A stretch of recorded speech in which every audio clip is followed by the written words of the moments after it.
Hello students, आज हम theory of intelligence के विषय में अध्ययन कर रहे थे। इससे पूर्व की वीडियो में हमने सारे सिद्धांत जिन्हें हमें पढ़ना था, 9 सिद्धांत थे, उनके बारे में जाना। तो हमारा पहला का जो सिद्धांत है वो एक कारक सिद्धांत है। इसे यूनिफैक्टर थ्योरी कहते हैं। इसे विनय ने बनाया था। इसका अध्ययन कर चुके हैं पूरी तरीके से। और द्विकारक सिद्धांत है, इसे टू फैक्टर थ्योरी कहते हैं। इसे स्पीयरमैन ने प्रतिपादित किया था। इसके बाद है बहुकारक सिद्धांत, इसे मल्टी फैक्टर थ्योरी भी कहते हैं। इसे थॉर्नडाइक ने प्रतिपादित किया था। इसके बाद हमारा जो फोर्थ थ्योरी है उसे कहते हैं प्रतिदर्श सिद्धांत। इसे सैम्पलिंग थ्योरी कहते हैं। G.H. थॉमसन ने दी थी इसे। प्रतिदर्श को ध्यान रखना, प्रतिदर्श थॉमसन ने दी है। समूह कारक सिद्धांत यानी ग्रुप फैक्टर थ्योरी दी है आपकी। कहा जाए ग्रुप फैक्टर जो थ्योरी है,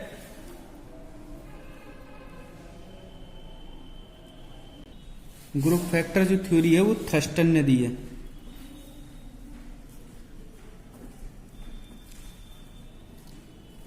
थ्रस्टन याद रखना।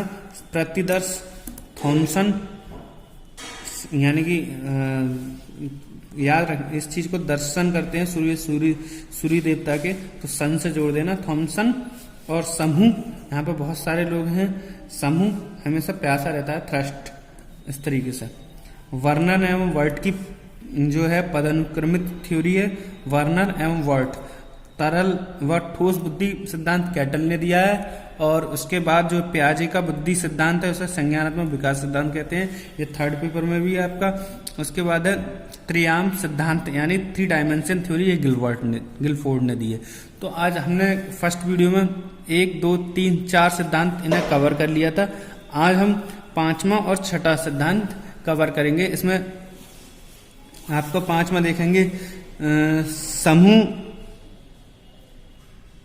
कारक सिद्धांत। 4 कवर नहीं किए थे, 3 कवर किए थे प्रथम वीडियो में। तो आज हम प्रतिदर्श सिद्धांत पढ़ेंगे और उसके बाद पढ़ेंगे समूह कारक सिद्धांत यानी 4था और 5वां। अब ये सिद्धांत बड़े बड़े हैं, सबको एक एक करेंगे, बात को एक एक करके ही होगी। हमारी सबसे पहली जो थ्योरी हो जाएगी वो कौन सी हो जाएगी? प्रतिदर्श सिद्धांत। इसे इंग्लिश में क्या कहते हैं? इसे प्रतिदर्श को कहेंगे हम सैम्पलिंग थ्योरी।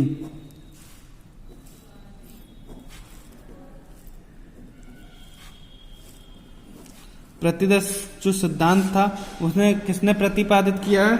आपको याद होगा, वाई थॉमसन द्वारा। इसे याद रखने के लिए प्रतिदर्शन यानी कि सैम्पलिंग रोज सन के द्वारा होती है, सही है। तो इस तरीके से याद रखोगे, क्वेश्चन पूछ लिए जाते हैं इस तरीके से। थॉमसन के अनुसार बुद्धि है क्या? थॉमसन के अनुसार बौद्धिक क्रियाएं मानसिक व्यवहार बहुसंख्यात्मक स्वतंत्र क्षमता पर निर्भर करती हैं। यानी कि जो बुद्धि की क्रियाएं हैं वो मानसिक व्यवहार के बहुत सारे स्वतंत्र धाराओं से काम करती हैं। इनका क्षेत्र सीमित होता है, पर तब भी ये अनेक प्रकार के कार्यों में विद्वान रहते हैं। परिणाम स्वरूप किसी भी मानसिक योग्यता के परीक्षण द्वारा विभिन्न न्यायादर्शों का चयन किया जाता है।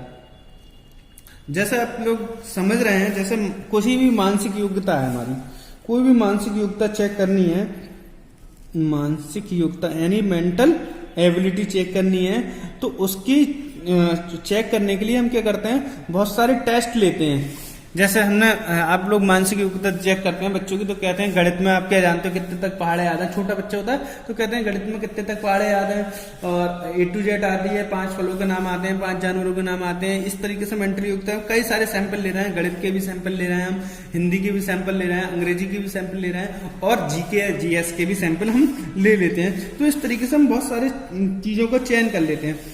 इन चयनों का जो प्रतिनिधित्व सही तरीके से करता है वह जो स्पेशल वो हो जाता है, वो क्या हो जाती है आपकी? स्पेशल तरीके से उसे ट्रीट करे जाते हैं, स्पेशल फैक्टर बन जाते हैं। तो ये प्रतिदर्शन सैंपल के आधार पर हमने बुद्धि का योग्यता बता दी कि किसमें कितनी बुद्धि है, कौन सी बुद्धि काम कर रही है। तो वो जो स्टेशन है, तो हमने इसमें सैंपल चुने कि भाई हिंदी के सैंपल, अंग्रेजी के सैंपल, गणित के सैंपल, तो उसके आधार पर हमने बुद्धि का क्लियर किया, तो उसे थॉमसन के द्वारा बताया जाएगा। अब हम बात करते हैं कि भाई थॉमसन ने ये बात कही, ये क्यों कही? थॉमसन बिल्कुल घोर विरोधी थे स्पीयरमैन के। जो स्पीयरमैन है उसके जो स्पीयरमैन ने कौन सा सिद्धांत दिया था? स्पीयरमैन ने हमारा जो सिद्धांत दिया था वो कौन सा दिया था? दो कारक सिद्धांत, टू फैक्टर थ्योरी दी थी। तो टू फैक्टर थ्योरी में उन्होंने क्या बताया था? Two factor theory, two factor theory में उन्होंने बताया था कि एक व्यक्ति में जनरल फैक्टर तो होते ही होते हैं, उसके बाद उसके पास स्पेशल फैक्टर होते हैं। वो एक भी हो सकते हैं, दो भी हो सकते हैं, तीन भी हो सकते हैं। ये उसके पास उन्होंने ये बताया था कि एक आदमी के पास, हर व्यक्ति के पास जनरल फैक्टर तो होते हैं, स्पेशल फैक्टर होते हैं। तो उन्होंने इसका ही बिल्कुल विरोध किया। उन्होंने बताया कि स्पीयरमैन के सामान्य कारक जो जनरल फैक्टर हैं कि सब में बुद्धिमान होते हैं, यानी कि ये कह रहे हैं सभी लोगों में है, स्पेशल किसी किसी में होते हैं। जनरल जैसे खाना खाना, चलना, दौड़ना, ये सबको आते हैं। तो कहते हैं इस बात से वो बिल्कुल असहमत थे। कौन? हमारे थॉमसन। वो कहते हैं परंतु एक भाग प्रकार के जो समूह होते हैं, ग्रुप फैक्टर होते हैं, स्पीयरमैन के जो जनरल स्पेशल फैक्टर को उन्होंने संकुचित बताया। इसमें ये होता है कि ये सब में नहीं हो सकता कि जनरल फैक्टर भी सब में मिल जाए। जैसे पागल व्यक्ति है, उसे खाना खाना भी नहीं आता, उल्टे सीधे तरीके से खाता है। तो और स्पेशल फैक्टर भी उन्होंने कहा कि हाँ, उन्होंने सीमित बताया कि सब लोगों में स्पेशल फैक्टर सीमित होते हैं। उन्होंने कहा एक व्यक्ति में मल्टी टैलेंटेड हो सकता है, सैंपल के आधार पर पता चलेगा, ऐसा नहीं पता चलेगा। क्लियर? ये क्लियर हो गया। इसके तरीके से हम और तरीके से स्पष्ट कर सकते हैं कि जैसे एक व्यक्ति आ, ये नाम दे रहे, इसमें बहुत सारे स्पेशल फैक्टर हैं, सही है। और एक व्यक्ति बा, इसमें भी बहुत सारे फैक्टर हैं। तो उन्होंने कहा कि ये जो फैक्टर हैं, जो मेन फैक्टर हैं, ये 4-5 जो फैक्टर, मान लो ये 4 फैक्टर हैं, ए में भी हैं, बी में भी हैं। ऐसा नहीं है कि इनकी तरह के स्पेशल जो फैक्टर होंगे, ये वाले जो 4 फैक्टर थे, ए में भी थे और बी में भी थे। तो ये उन्होंने कहने का मतलब ये है कि ए और बी में दोनों में ये फैक्टर पाए जा सकते हैं। अब बात करते हैं हम नेक्स्ट फैक्टर की।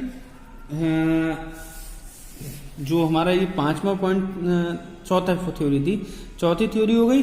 उसके बाद हम बात करते हैं 5th थ्योरी की। 5th थ्योरी का नाम है हमारा समूह कारक सिद्धांत। समूह कारक सिद्धांत को इन्होंने क्या बताया? Group factor theory. Group factor theory कौन सी होती है?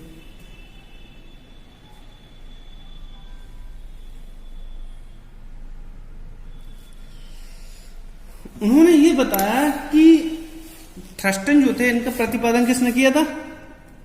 थर्स्टन ने। थर्स्टन बोलते हैं भाई कि समूह कारक सिद्धांत वस्तुतः स्पीयरमैन के 2 कारक सिद्धांत और थॉर्नडाइक के बहुकारक सिद्धांत की मध्यवर्गीय है।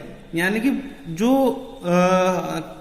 स्पीयरमैन कह रहे हैं कि भाई हमारे पास सिद्धांत जो बुद्धि है वो 2 टाइप्स की होती है, एक जनरल फैक्टर होते हैं उसमें, और एक में वो कहते हैं स्पेशल फैक्टर होते हैं। और बात करें हम थॉर्नडाइक की, थॉर्नडाइक कहते हैं कि हमारे पास बहुत सारी बुद्धियां हैं, भाई बहुत सारे फैक्टर हैं, एक फैक्टर नहीं बहुत हैं, अनगिनत, जिसे हम पहचान भी नहीं सकते। उन्होंने जो बुद्धि की क्षमता बताई है बहुत स्पेशल बताई है। अब उन कहते हैं कि वो दोनों के बीच के है, उसमें जो दोनों के बीच की है। उन्होंने कहा थर्स्टन अपने कारक विश्लेषण में फैक्टर एनालिसिस की विधि से महसूस करते हैं कि बुद्धि में सामान्य फैक्टर के साथ विशिष्ट फैक्टर भी होते हैं। ये नहीं है कि जनरल फैक्टर सब में है और ये भी नहीं है कि स्पेशल फैक्टर सब में है, हो सकता है दोनों में हो। ये इस तरीके की बात कही गई है। क्लियर? अब उन्होंने बताया कि जो स्पेशल फैक्टर जो हैं, उन्होंने ये बताया कि एक एनालिसिस किया उन्होंने फैक्टरों की जानकारी के लिए, तो उन्होंने कुछ समूह बनाए। उन समूह के आधार पर बताया कि बुद्धि में यही 7 या 8 फैक्टर होते हैं, वो निम्न प्रकार है। सबसे पहले जो फैक्टर होगा उनका उन्होंने बताया 8 फैक्टर बताए थे। शाब्दिक योग्यता, जो बुद्धि में जो योग्यता होती है वो शब्दों को पढ़ने की होती है। जैसे हम शब्द को कह सकते हैं पैर, जूता, हाथ, ये क्या है?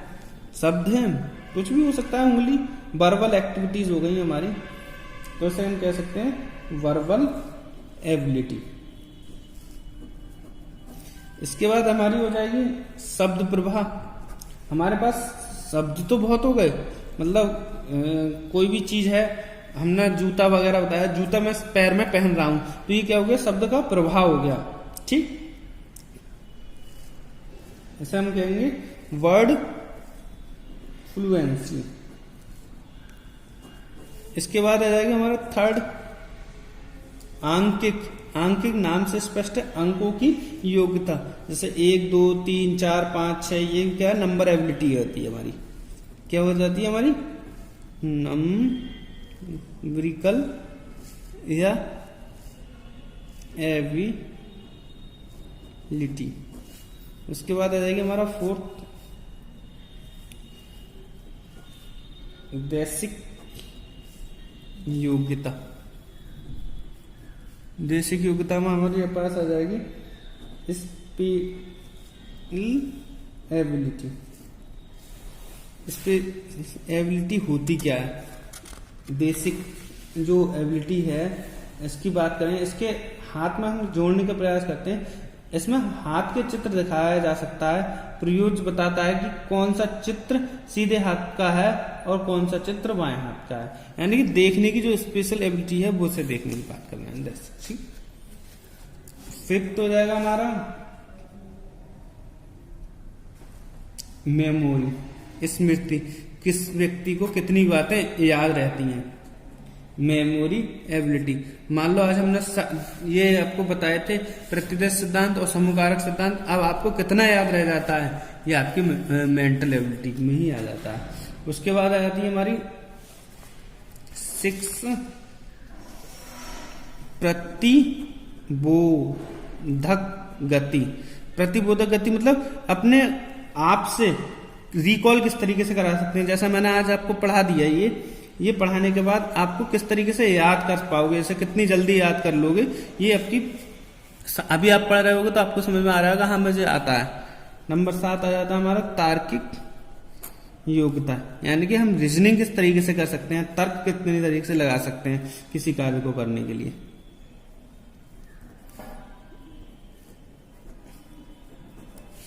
नंबर 8 समस्या समाधान की योग्यता।